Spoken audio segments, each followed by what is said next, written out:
Hello everyone, welcome back to my channel. इस वीडियो में बात करेंगे नाइन्थ क्लास के चैप्टर साइंस का जो चैप्टर है नाइन्थ क्लास का एनसीईआरटी बुक का, उनसे रिलेटेड जितने भी एमसीक्यू बनते हैं, मतलब चैप्टर 1, चैप्टर 2, चैप्टर 3, इनसे रिलेटेड आपको कुछ एक्सरसाइज दी होती हैं बुक में और मल्टीपल टाइप क्वेश्चन है। ये बेसिकली ये नाइन्थ वालों के लिए भी उतना ही इक्विवेलेंट रहेगा जितना कि एक कॉम्पिटिटिव एग्जाम के लिए, क्योंकि अगर आपको एनसीईआरटी एक बार अगर पढ़ लिया आपने और उसमें से अगर आप एमसीक्यू करना चाहते हैं तो ये बेस्ट तरीका है कि आप पूरे चैप्टर को एक बार रीड कर रहे हो, उसके बाद जो एमसीक्यू हैं उसमें जो नीचे दिए गए हैं एक बार उनको पढ़ लोगे तो वो कवर हो जाएगी।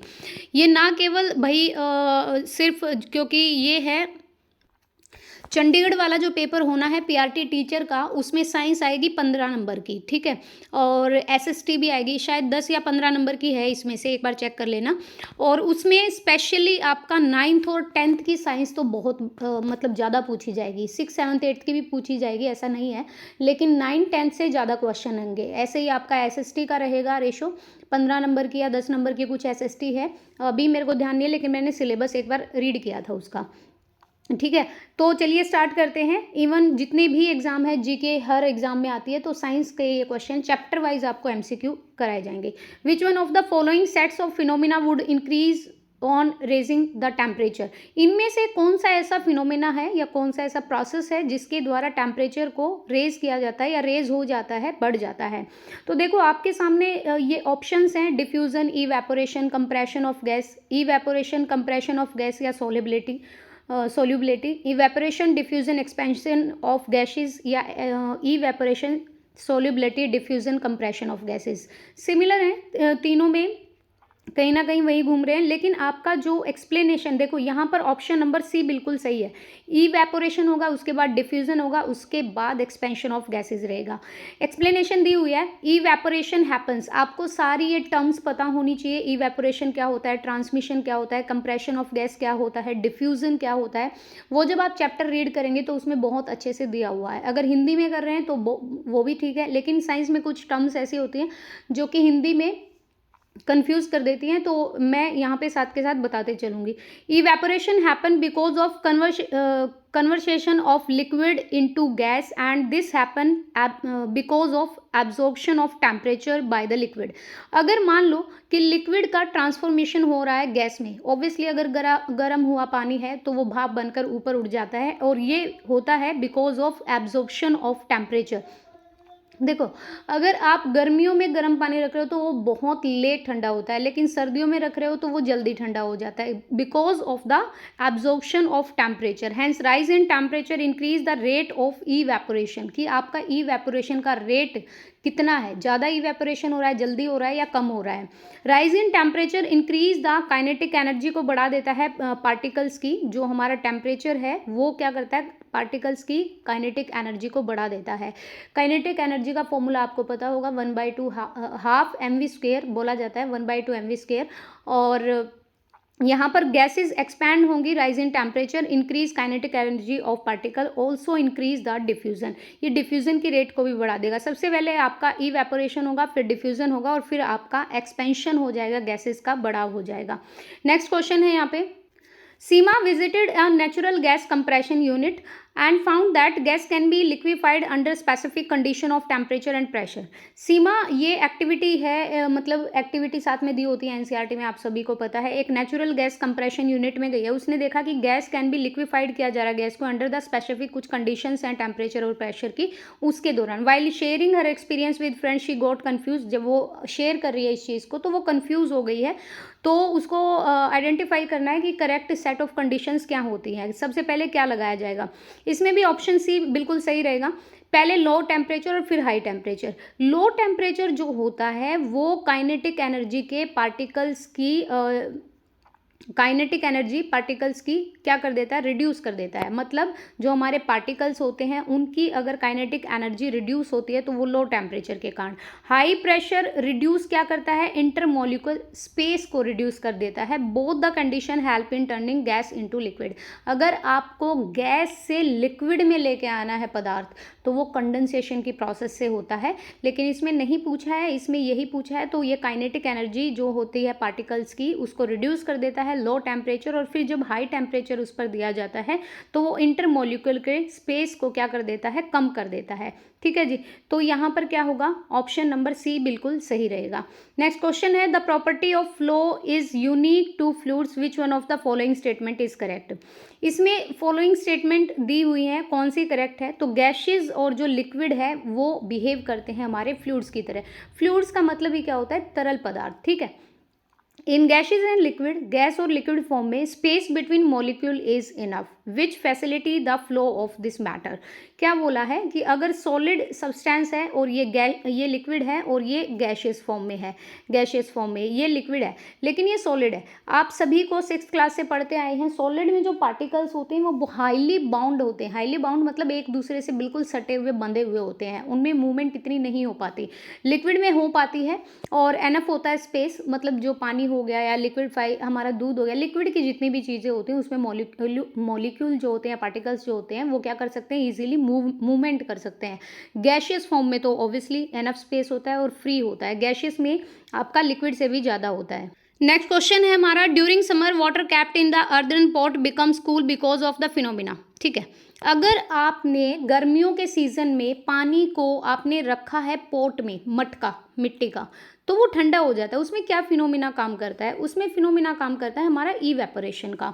इवेपोरेशन रिड्यूस कर देता है सराउंडिंग के टेम्परेचर को। Due to this water in earthen pot cools down, इसीलिए क्या होता है कि वाटर जो है, जो कि पॉट में रखा है, वो ठंडा होता है। अब बात समझिए क्या बोलना चाह रहा है कि जो इवेपोरेशन होता है, जो मतलब देखो, एक तो आप मई जून की गर्मी लगा लो, ठीक है, उसमें क्या होता है, अगर आप पंखे के नीचे बैठे हो तो आपको रिलीफ मिलता है क्योंकि इवेपोरेशन हो जाता है और बॉडी से हमारा मतलब जो स्वेट है वो भी सूख जाता है। लेकिन जुलाई अगस्त जो कि हमारा मानसून सीजन होता है, उसमें ह्यूमिडिटी इतनी होती है कि अगर पंखे के नीचे बैठे हो तो तब भी गर्मी लगती है। ठीक है, और अगर एसी रूम में बैठे उससे बाहर निकले तभी भी। तो यहाँ पर क्या होता है कि जो इवेपोरेशन का जो प्रोसेस होता है वो टेम्परेचर, जो सराउंडिंग का जो टेम्परेचर है उसको रिड्यूस कर देता है और इसी कारण जो वाटर है पोट में वो ठंडा हो जाता है। A few substance are arrange in the increasing order of force of attraction between their particles, which one of the following. मतलब ये बोला है कि इन पार्टिकल्स का इंक्रीजिंग ऑर्डर में अरेंज किया गया है फोर्स ऑफ अट्रैक्शन को लेकर कि किसका अट्रैक्शन ज़्यादा है। तो इसमें से कौन सी सीरीज यहाँ पे सही है, ऑक्सीजन, वाटर और sugar. Force of attraction between particle is the least in gases and in the maximum in solid।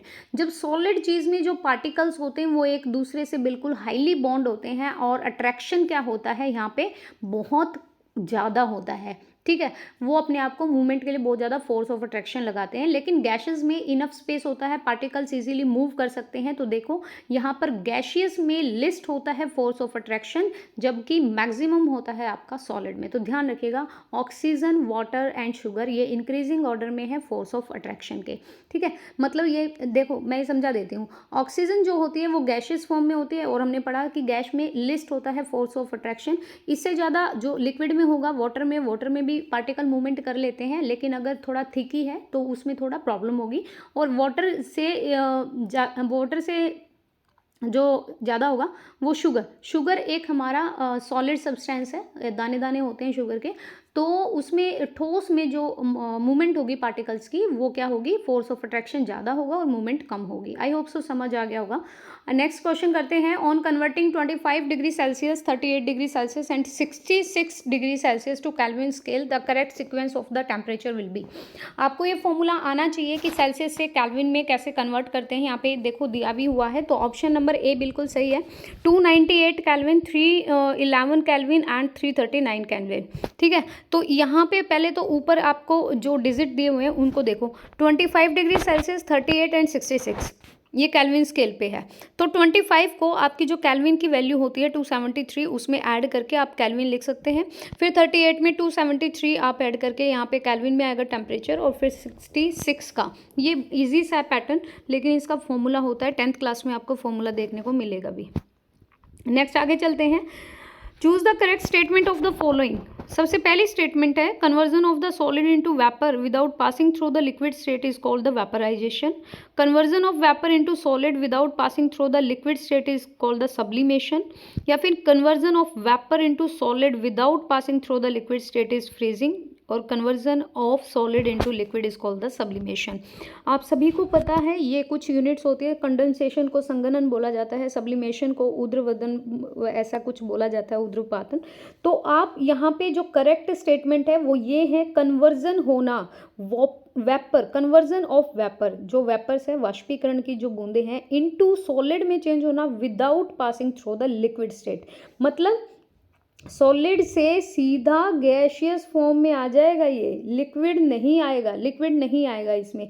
Solid जो है, सॉलिड से वेपर्स जो हैं वो सीधा गैशियस फॉर्म में बन जाएंगे, इसमें लिक्विड फॉर्म की ज़रूरत नहीं पड़ेगी और इस प्रोसेस को बोला जाता है सब्लिमेशन। और बहुत बार क्वेश्चन आया, अगर साइंस से क्वेश्चन आया तो conversion of vapour into solid without passing through the liquid is called the sublimation. आपको यूनिट डिजिट में भी पूछ लेंगे कि सब्लिमेशन की जो डेफिनेशन है वो क्या होगी। The boiling point of diethyl ether, acetone and N-butyl alcohol are 35 degrees Celsius, 56 and 118 respectively. Which one of the following correct represent their boiling point in Kelvin scale? Kelvin scale पे इनका boiling point पूछ लिया है और Celsius में हमें ये दिए हुए हैं। तो एक्सप्लेनेशन, क्योंकि क्या हमें क्या करना है, ऐड करना है 273 को। ऊपर भी पढ़ के आए हैं कि अगर आपको सेल्सियस से केल्विन में जाना है तो उसमें 273 जो कि केल्विन की एक स्टैटिक वैल्यू होती है उसको ऐड करके आप इसको किस में लेके आ सकते हैं, केल्विन में लेके आ सकते हैं। तो 35 में अगर 273 ऐड करोगे तो फिर ये केल्विन की वैल्यू आ जाएगी 8, 7 और 3 10 और 2 और 1 3। ये केल्विन में आएगी वैल्यू, सेल्सियस में नहीं आएगी। और देखो ऑप्शन नंबर 308, हाँ ये बी ऑप्शन बिल्कुल सही है। 308 हो जाएगी पहले की 35 डिग्री सेल्सियस, फिर 56 ऐड करेंगे तो 329 केल्विन और 118 ऐड करेंगे तो 392 केल्विन। तो option number B. Which condition out of the following will increase the evaporation of water? कौन सी ऐसी कंडीशन है जो वाटर के इवेपोरेशन के प्रोसेस को इंक्रीज करेगी? तो इसमें क्या होगा, increase in temperature of water. ठीक है, यहाँ पर पूछा है इंक्रीज द इवेपोरेशन, वाटर के इवेपोरेशन की प्रक्रिया को इंक्रीज क्या करेगा, टेम्परेचर अगर इंक्रीज होगा तो ऑब्वियसली इवेपोरेशन जो होगा वो बहुत हाई होगा।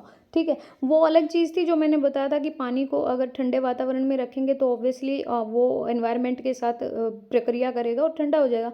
गर्मियों में मतलब गर्म होता है, ऑलरेडी टेम्परेचर हाई होता है तो इवेपोरेशन जल्दी होता है। The rest of the option reduce the rate of evaporation of water. तो यहाँ पर ऑप्शन ए बिल्कुल सही है, एक्सप्लेनेशन में दिए हैं। जो ये बाकी के ऑप्शन हैं ये रिड्यूस करते हैं इवेपोरेशन, वाटर के इवेपोरेशन प्रोसेस को। अगर आपने टेम्परेचर इंक्रीज किया है तो बहुत जल्दी पानी जो है वो वाष्पीकरण में चेंज हो जाएगा। In which of the following condition the distance between the molecule of hydrogen gas would increase? इनमें से कौन सी कंडीशन ऐसी है जिसमें मॉलिक्यूल का जो डिस्टेंस है हाइड्रोजन में वो बढ़ सकता है? तो यहाँ पे देखो, यहाँ पे ऑप्शन दिया है, ऑप्शन 2 और 3। ये कैसे, some hydrogen gas leaking out of the container, कुछ तो कंटेनर से लीक हो जाएंगी, और इंक्रीज कर देता है वॉल्यूम ऑफ कंटेनर के वॉल्यूम का हाइड्रोजन गैस। कैसे, एक्सप्लेनेशन में देखिए, इंक्रीज प्रेशर, अगर प्रेशर इंक्रीज हो रहा है to adding more hydrogen gas पे to the container without increase the volume of container will reduce the intermolecular distance. Intermolecular का डिस्टेंस कम हो जाएगा और जो हमारा प्रेशर है वो हाइड्रोजन गैस के कंटेनर में, मतलब वो जो वॉल्यूम बढ़ जाए, volume increase the volume of container, container का वॉल्यूम बढ़ जाएगा और जो प्रेशर है वो भी बढ़ जाएगा। तो दोनों ऑप्शन होंगे और रिड्यूस होगा इंटरमोलिक्यूलर का डिस्टेंस। तो option number 2 and 3 will be the correct. Some hydrogen gas leak हो जाती है कंटेनर से और कुछ जो है कंटेनर के वॉल्यूम को बढ़ा देती है। वॉल्यूम और कैपेसिटी के बारे में आपको पता ही होगा क्या होता है वॉल्यूम और capacity. A sample of water under study was found boil at the 102 Celsius at normal temperature and pressure. Is the water pure and will this water freeze at 0 degree Celsius? Comment.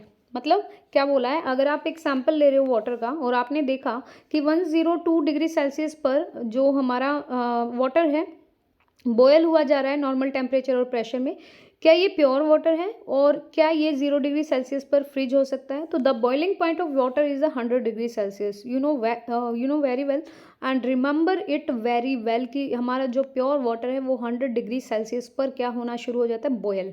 मतलब 1 atomic unit जो 1 ATM होता है।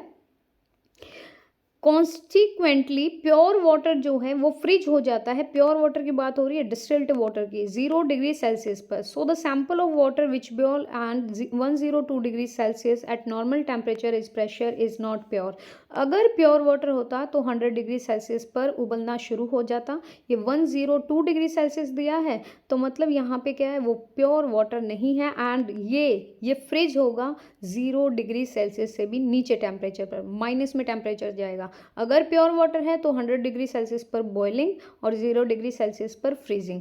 अगर आपका pure water नहीं है तो वो 102 पे यहाँ पे जो यूनिट दी है और 0 डिग्री सेल्सियस से भी नीचे पर जाके फ्रिज होगा। एक स्टूडेंट है, हीट कर रहा है बीकर को, उसमें कंटेनिंग आइस एंड वाटर है। He measure the temperature of content of the beaker as a function of time which of the following would correctly represent the result. अगर उसने आइस और वाटर लिया है, मतलब वो हीट करना चाहता है, तो उसके लिए क्या टेम्परेचर होगा, ये कुछ कंडीशंस दी हैं। ये टाइम मिनट है, ये आप देख सकते हैं 0 डिग्री सेल्सियस पर, और ये 100 डिग्री सेल्सियस। यहाँ पे भी सेम है, यहाँ पे डिक्रीजिंग हो रहा है, यहाँ पे फ्लो हो रहा है। तो यहाँ पे देखो आंसर में क्या लिखा है, since ice and water are in equilibrium the temperature would be 0। Temperature 0 हो जाएगा अगर आइस और वाटर इक्विलिब्रियम है तो। When we heat the mixture, जब हम इस मिक्सचर को हीट करेंगे तो एनर्जी सप्लाई होगी और utilise in the melting the ice, ice पिघलना शुरू कर देगी एंड टेम्परेचर चेंज नहीं होगा। कब तक, does not change till the ice melt because of the latent heat of fusion. On further heating the temperature of the water would increase. यहाँ पर टेम्परेचर ऑफ वाटर इंक्रीज हो जाएगा, therefore the correct option will be, यहाँ पे क्या रहेगा, D. ठीक है, यहाँ पर क्या होगा भैया, टेम्परेचर जो है वाटर का वो इंक्रीज हो जाएगा, और जब तक आइस जो है वो मेल्ट नहीं हो जाती, टेम्परेचर डज नॉट चेंज, उसके बाद चेंज होना शुरू हो जाएगा। तो फिगर देख लीजिए, यहाँ पे दिया है evaporation of a liquid at room temperature leads to a dash effect. अगर रूम टेम्परेचर पर लिक्विड का इवेपोरेशन हो रहा है तो इसे कहते हैं कूलिंग इफेक्ट। ऑप्शन नंबर यहाँ पे आएगा cooling. At room temperature the force of attraction between the particle of solid substance are dash those of the existence in solid substance में। ऑब्वियसली हम पढ़ के आए हैं फोर्स अट्रैक्शन ज़्यादा होता है, पहले सॉलिड में होता है, उसके बाद लिक्विड में, उसके बाद गैशियस में सबसे कम होता है फोर्स ऑफ अट्रैक्शन, क्योंकि पार्टिकल ईजिली मूव कर सकते हैं। The arrangement of particle is less order in the state, however there in the no order in the state।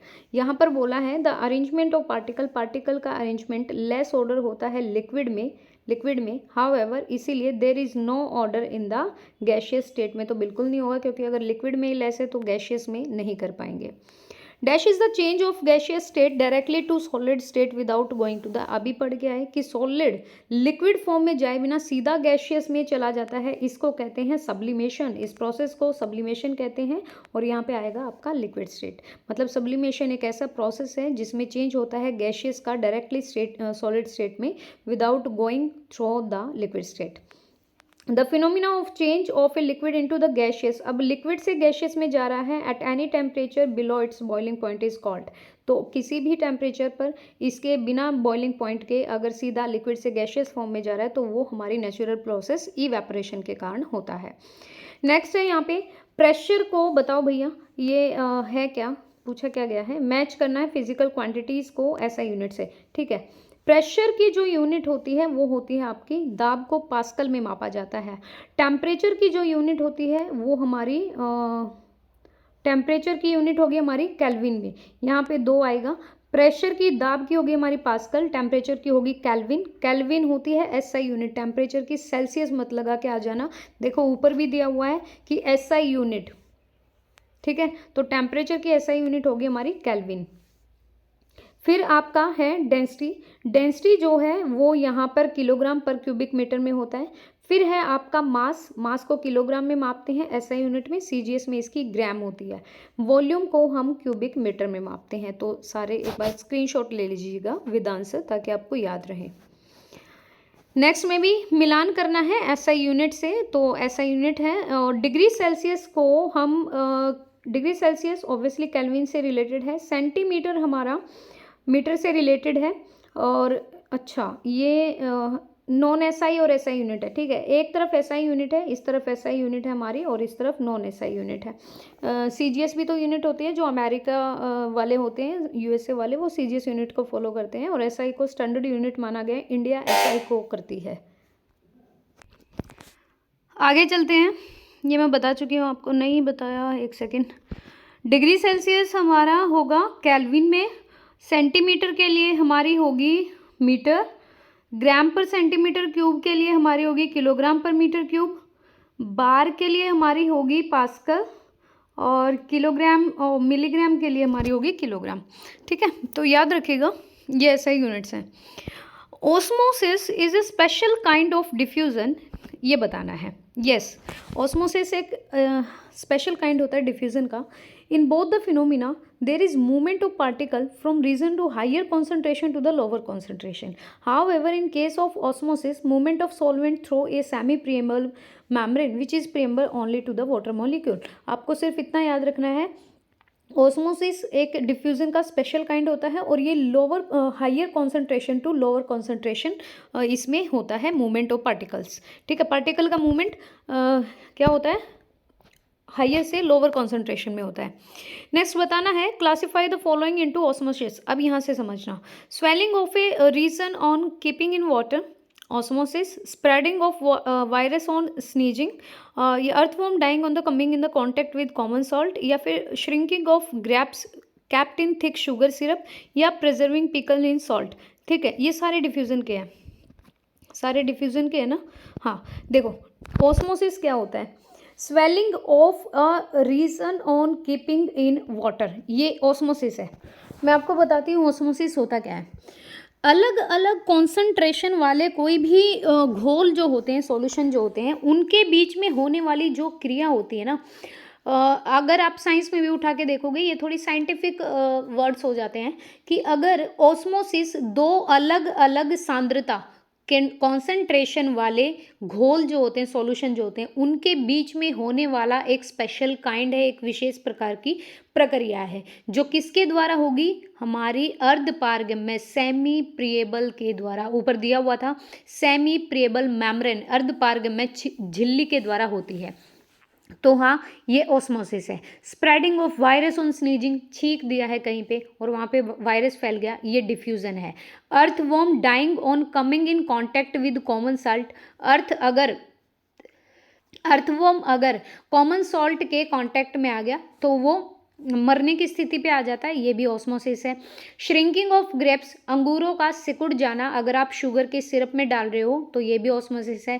Preserving pickle in salt, ये भी ऑस्मोसिस है। मतलब क्या है, अलग अलग कॉन्सेंट्रेशन के जब दो घोल आपस में एक प्रक्रिया करते हैं, विशेष प्रकार की प्रक्रिया होती है सेमी प्रिएबल मेम्ब्रेन से। Spreading of smell of cake being bake throughout the house, आप केक बना रहे हो, बेक कर रहे हो, और उसकी जो महक है वो बाहर तक जा रही है, डिफ्यूज़न। डिफ्यूज़न का मतलब होता है चारों तरफ फैल जाना। Aquatic animal using oxygen dissolve in water during respiration, अगर जो हमारे जलीय जीव हैं वो समुद्र में घुली हुई ऑक्सीजन से सांस लेते हैं तो ये भी क्या होता है, डिफ्यूज़न होता है। Water as ice a cooling effect whereas water as steam में कॉज सब ब्रेन एक्सप्लेन, ये बहुत अच्छा एग्जाम्पल है और आपको समझ भी आएगा कि अगर आइस लगाते हो तो कूलिंग इफेक्ट देता है, लेकिन वहीं अगर आपको भाप लग जाती है तो उससे क्या होता है, बर्न हो जाता है, जल जाता है। ऐसा क्यों? इन case of ice the water molecule have low energy, जब आइस होगी तो मॉलिक्यूल की एनर्जी उसमें क्या होती है, लो होती है। जबकि केस ऑफ स्टीम, अगर हम भाप की बात करें तो वाटर मॉलिक्यूल की एनर्जी बहुत हाई होती है। The high energy of water molecule steam, वो ट्रांसफॉर्म हो जाते हैं हीट में और इसीलिए हमें बर्न होता है। On the other hand in case of ice, ice वाले केस में क्या होगा, वाटर मॉलिक्यूल क्या करेंगे, take energy from the body, body से एनर्जी लेंगे, दस गिव ए कूलिंग इफेक्ट। मतलब हमारा जो बॉडी है उसका टेम्परेचर ज़्यादा है और आइस का टेम्परेचर कम। जब दो अलग अलग टेम्परेचर के जो सब्सटेंस हैं वो आपस में आएंगे तो एक दूसरे को क्या करेंगे, अट्रैक्ट। ये आपने पढ़ा भी होगा, सेम आयंस वाले सेम आयंस वाले रिपेल करते हैं और अपोजिट आयंस वाले अट्रैक्ट करते हैं। मतलब अगर आप बर्फ़ ठंडी है, आप अपनी बॉडी पे लगा रहे हो तो उससे क्या होगा, हमारा कूलिंग इफेक्ट आएगा। लेकिन अगर भाप लग जाती है तो वो उससे हीट निकलती है तो वो हमें जला देगी।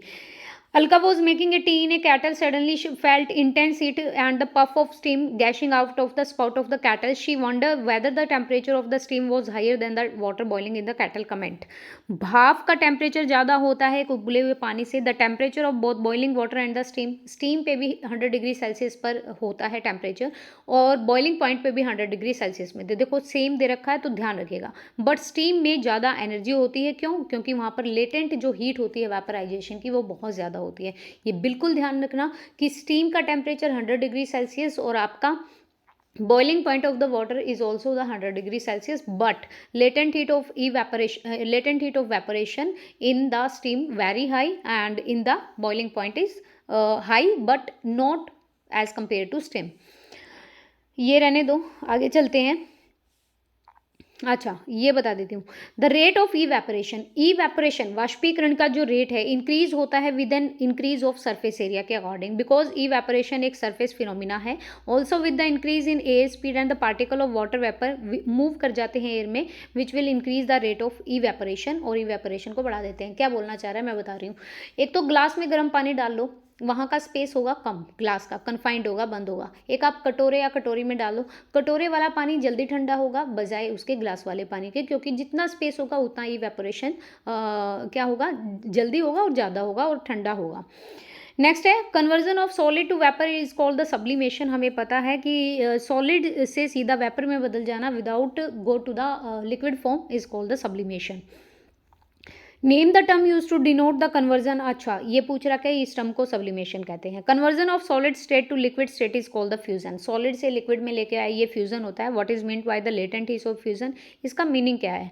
The amount of water heat required to 1 kg of solid into liquid to 1 atmosphere pressure, ATM atmospheric pressure, and its melting point is known as the latent heat. मतलब द अमाउंट ऑफ हीट, आपने कितनी heat दी है 1 kg solid को liquid में change करने के लिए, मतलब 1 आपका एटमॉस्फेयर प्रेशर, एस क्योंकि इसका मेल्टिंग पॉइंट, इसी को क्या कहते हैं, लेटेंट हीट. मतलब क्या बोला गया है कि अगर पानी कितनी हीट पे जाके क्या हो रहा है, मेल्ट हो रहा है, बर्फ़ कितनी हीट पे जाके मेल्ट हो रही है, उसको बोलते हैं लेटेंट हीट ऑफ फ्यूज़न.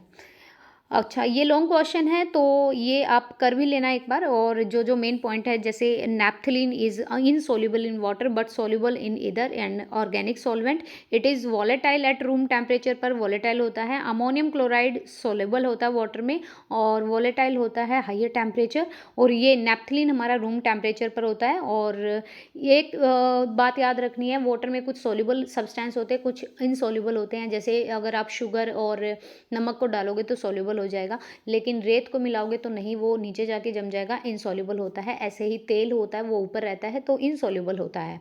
ठीक है, नैप्थलीन इनसॉल्युबल है और जो हमारा अमोनियम क्लोराइड है वो सॉल्युबल होता है वाटर में, ये याद रखिएगा.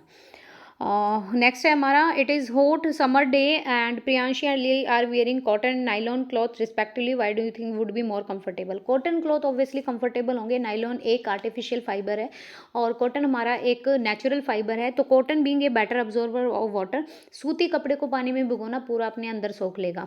हेल्प करता है एब्जॉर्प्शन, स्वेट के एब्जॉर्प्शन में पसीने को सोख लेता है. अलो करता है इवेपोरेशन, और आपको ठंडा ठंडा फील होता है पसीना आने के बाद, जब कपड़े पसीना को सोख लेता है. मतलब सूती वस्त्र जब एब्जॉर्प्शन करता है वाटर का तो हमें एक कूलिंग इफेक्ट मिलता है. सो प्रियांशी मोर कंफर्टेबल है, नाइलॉन नहीं कर पाता ये, तो याद रखिएगा. You want to wear my favorite shirt to a party, but the problem is that it is still wet after a wash. What step would you take to dry it faster? अगर आपको अपनी shirt सुखाने, कई बार क्या होता है कि शादी में जाना है लेकिन वो कपड़े जो हैं वो धुले हुए नहीं होते, तो उनको हम धो लेते हैं और जल्दी सुखाना होता है. तो क्या क्या कंडीशन होगी, क्या क्या कंडीशन है जो इवेपोरेशन के रेट को बढ़ा देंगे? सबसे पहले an increase of surface area by spreading the shirt, फिर है increase in temperature by putting the shirt under the sun, या फिर increase the wind speed by spreading it under the fan. मतलब अगर आप पंखे के नीचे सुखाओगे या सन के नीचे, तो मतलब बाहर धूप में सुखाओगे या पंखे के नीचे, तो देखो अगर आप बाहर सुखाओगे तो ऑब्वियसली उसको हीट भी ज़्यादा मिलेगी और सरफेस भी बड़ा होगा। अगर आप अंदर सुखा रहे हो तो उसके कंपैरिजन में बाहर जल्दी सूख जाएगी, ठीक है। तो ये आंसर है, ये कंडीशंस हैं, आप ऐसे ऐसे कर सकते हैं। तीनों कंडीशन है, एक तो फैला दोगे उसके सरफेस एरिया को, और एक बाहर धूप में भी सुखा सकते हैं, और एक फैन के नीचे भी सुखा सकते हैं। Evaporation produce cooling, obviously evaporation हमें कूलिंग देता है। तो evaporation produce cooling as the particle at the surface of liquid gain energy from the surrounding से एनर्जी लेते हैं और चेंज हो जाते हैं वेपर में, so thus it will give a cooling effect. Rate of evaporation in aqueous solution decrease with increase in humidity. Air around us cannot hold more a definite amount of water vapor at a given temperature. हमें भी पता है हमारे atmosphere में water vapour बहुत ही कम मात्रा में present होते हैं, और इसी को जब वाटर वेपर मतलब जो ह्यूमिडिटी बढ़ जाती है, नमी हो जाती है हमारे वातावरण में, so the air is already rich in water vapour में अच्छी होती है, it will not take up more water, ये ज़्यादा वाटर नहीं लेती, तो rate of evaporation of water will decrease. A sponge, though compressible, is a solid.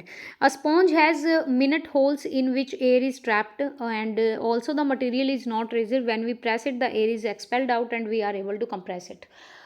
Sponge का मैं बता देती हूँ, बर्तन साफ करने का ना वो जूना देखना क्या होता है, उसको पानी में डालना, पानी उसके अंदर चला जाएगा, उसको निचोड़ोगे तो वो क्या होगा, उसमें से पानी एयर जो है वो एक्सपेल आउट हो जाएगी, और इसको हम कंप्रेस कर पाएंगे, ये बोला है। तो ये लास्ट क्वेश्चन है, why does the temperature of substance remain constant during its melting point और बॉइलिंग पॉइंट। पिघलने वाला का भी टेम्परेचर 100 और बॉइलिंग पॉइंट का भी, क्यों ऐसा क्यों है, तो the temperature of substance remains constant as it melting point and boiling point until all the substance melt और बॉइल्स, ठीक है। बिकॉज जो हीट सप्लाई हो रही है वो कॉन्टिन्यूसली यूज की जा रही है स्टेट को चेंज करने के लिए, अवस्था को बदलने के लिए, एंड सब्सटेंस ओवरकम करते हैं force of attraction between the particles. Solid में सबसे ज़्यादा फोर्स ऑफ अट्रैक्शन, गैसेस में उससे कम, लिक्विड में लिस्ट होता है। द हीट एनर्जी अब्जॉर्ब हो जाती है without showing any rise in temperature and is given the latent heat of fusion या latent heat of evaporation. So this is the first lesson of 9th class NCERT. I hope so आपको समझ आया होगा। एक बार chapter अच्छे से read कर लेना अच्छे से, उसके बाद एमसीक्यू कर लेना, उससे बाहर क्वेश्चन नहीं बनेगा। फर्स्ट जो हमारा चैप्टर था उसमें से यही क्वेश्चन बनते थे। वीडियो पसंद आए तो प्लीज़ शेयर कर दीजिएगा, एंड प्लीज़ चैनल को सब्सक्राइब करिएगा if you are new viewer on this channel. Thank you so much, thank you for watching.